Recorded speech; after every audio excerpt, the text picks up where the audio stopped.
If your investment model is using bad rent data, everything downstream is wrong. The cap rate, the DSCR, the cash flow projection, the decision to buy or pass. All of it traces back to one number that most developers and investors are getting from sources that were never designed for investment-grade accuracy. Today, I'm breaking down Mashvisor's Rental Rates API, what it returns, how to call it, how to read the response, and why the field most people ignore is actually the most important one. Let's start with why this matters. Zillow's rent Zestimate consistently underperforms in markets with high variance between unit types and condition.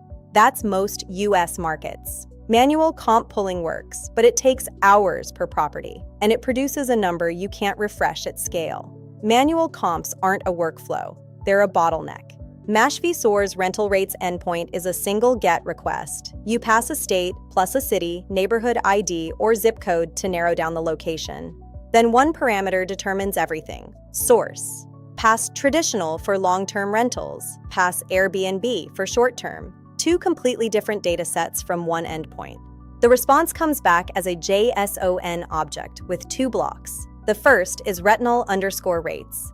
Yes, it's a legacy typo in the schema, and it gives you headline median values per bedroom tier. The second block is detailed. This is where the real data lives. For each bedroom count, you get the full distribution, minimum, maximum, average, and adjusted_rental_income.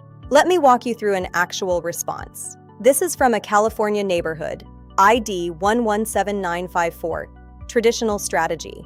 The two-bed tier shows a median of $3,890, but the adjusted_rental_income is $3,746. That $144 gap is the vacancy adjustment. The API corrects the median downward for realistic vacancy in that market. For underwriting, that's the number you use.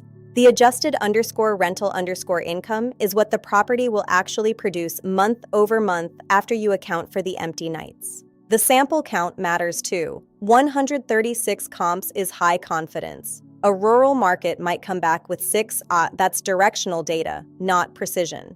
The API tells you this so you can calibrate.